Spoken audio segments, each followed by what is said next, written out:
உங்க car insurance premium ஏன் இவ்ளோ அதிகமா இருக்குன்னு எப்பவாவது யோசிச்சிருக்கீங்களா? இல்ல ஒருவேளை ஆக்சிடென்ட் ஆயிட்டா என்ன பண்றதுன்னு ஒரு சின்ன பயம் இருக்குதா? கவலையே வேணாம். இன்னைக்கு நாம மோட்டார் இன்சூரன்ஸ் பத்தின எல்லா விஷயங்களையும் ஒண்ணு விடாம அலசி உங்களுக்கு ஒரு சூப்பர் கிளியர் ஐடியா கொடுக்க போறோம். மோட்டார் இன்சூரன்ஸ்னு சொன்னாலே ஒரே குழப்பமா இருக்கா? அட விடுங்க வாங்க. இந்த குழப்பத்தை எல்லாம் தீர்த்து அது எப்படி உங்க வண்டிக்கு ஒரு உண்மையான பாதுகாப்பு கவசமா இருக்குதுன்னு நாம சேர்ந்து பார்க்கலாம். சரி, முதல்ல இருந்து ஆரம்பிக்கலாம். மோட்டார் இன்சூரன்ஸோட அக்கிவாரி அடிப்படையில இருந்து ஸ்டார்ட் பண்ணுவோம். சிம்பிளா சொல்லணும்னா இந்த மோட்டார் இன்சூரன்ஸ்ங்கிறது உங்களுக்கும் உங்க வண்டிக்கும் ஒரு ஃபைனான்ஷியல் சேஃப்டி நெட் மாதிரி. அதாவது திடீர்னு ஒரு ஆக்சிடென்ட், வண்டி திருட போறது, இல்ல வெள்ளம் புயல் மாதிரியான விஷயங்களிலிருந்து உங்களை ஃபினான்ஷியலி இதுதான் காப்பாத்தும். இதுதாங்க சட்டப்படி நீங்க கண்டிப்பா வச்சிருக்க வேண்டிய ஒரு பாலிசி. நீங்க ரோட்ல வண்டி ஓட்டும்போது உங்க வண்டியால இன்னொருத்தருக்கோ இல்ல அவங்க பொருளுக்கோ ஏதாவது சேதமாச்சுன்னா அதுக்கு இது கவர் கொடுக்கும். சிம்பிளா மத்தவங்களுக்காக நீங்க எடுத்து வைக்கிற ஒரு பாதுகாப்பு இது. ஆனா இங்க தான் ஒரு முக்கியமான விஷயத்தை நீங்க கவனிக்கணும். இந்த பேசிக் பாலிசி மற்றவங்கள மட்டும்தான் பாதுகாக்கும்.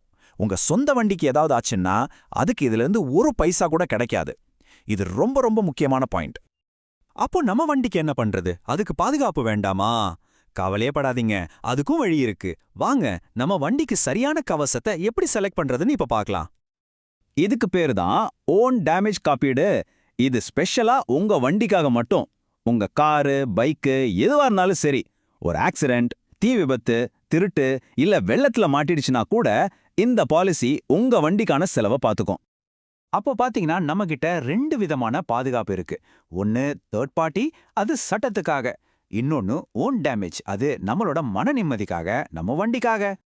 சரி, இந்த 2 கவரேஜையும் ஒன்னா சேர்த்தா எப்படி இருக்கும்? செம்மையா இருக்கும்ல? அதுக்கு பேர் தாங்க காம்ப்ரிஹென்சிவ் பாலிசி. இதுதான் முழுமையான பாதுகாப்பு. உங்களுக்கும் பாதுகாப்பு, உங்க வண்டிக்கும் பாதுகாப்பு, மத்தவங்களுக்கும் பாதுகாப்பு. ஒரு ஆல்ரவுண்டர் மாதிரி. இந்த டேபிள பாருங்க, எல்லாம் ரொம்ப தெளிவா புரியும். தேர்ட் பார்ட்டி மத்தவங்களுக்கு, ஓன் டேமேஜ் நமக்கு, நம்ம வண்டிக்கு.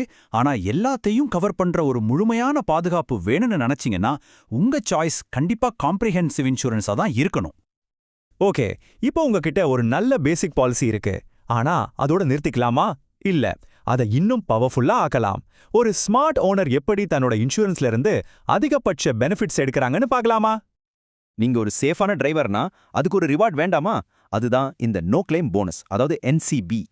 ஒரு வருஷம் முழுக்க நீங்க எந்த கிளைமும் பண்ணலனா இன்சூரன்ஸ் கம்பெனி உங்களுக்கு அடுத்த வருஷம் பிரீமியம்ல ஒரு நல்ல டிஸ்கவுண்ட் கொடுப்பாங்க. நீங்க நல்லா வண்டி ஓட்டுறதுக்கு ஒரு போனஸ் இது.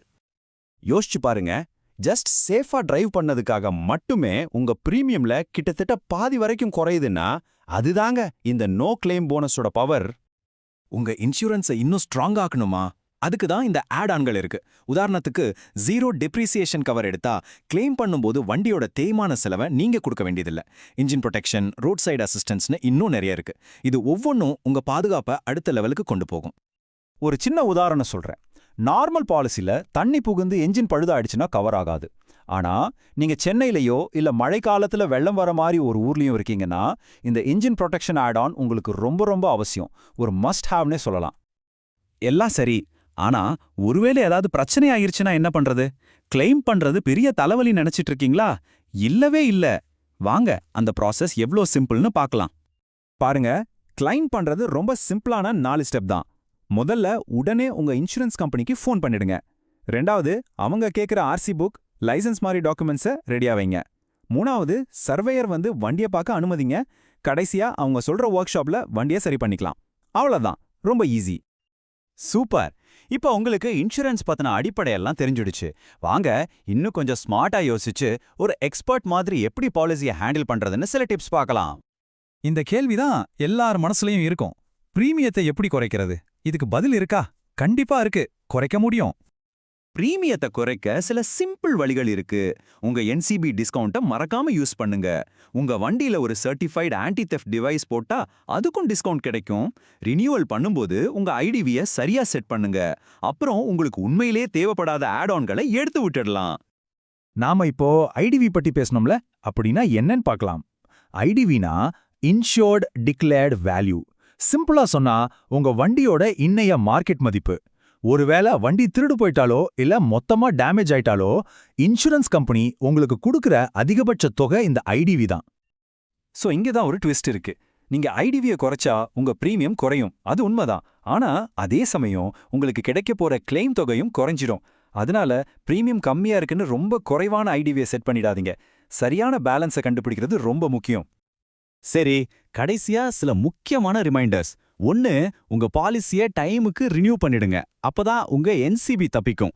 2, வண்டியில சிஎன்ஜி கிட் மாதிரி ஏதாவது மாற்றம் பண்ணீங்கன்னா உடனே இன்சூரன்ஸ் கம்பெனிக்கு சொல்லுங்க. 3, கண்டிப்பா வேலிட் டிரைவிங் லைசென்ஸ் இல்லாம வண்டி ஓட்டாதீங்க. கிளைம் அப்போ இது ரொம்ப முக்கியம். இப்போ இந்த ஒரு கேள்வியோட நாம இந்த பகுதியை முடிச்சுக்கலாம். இப்போ உங்களுக்கு எல்லா ஆப்ஷன்ஸும் தெரிஞ்சிருச்சு. ஒரு நிமிஷம் யோசிங்க. உங்க வண்டிக்கு நீங்க போட்டு வச்சிருக்கிற பாதுகாப்பு உண்மையிலேயே எல்லா சூழ்நிலைக்கும் போதுமானதா?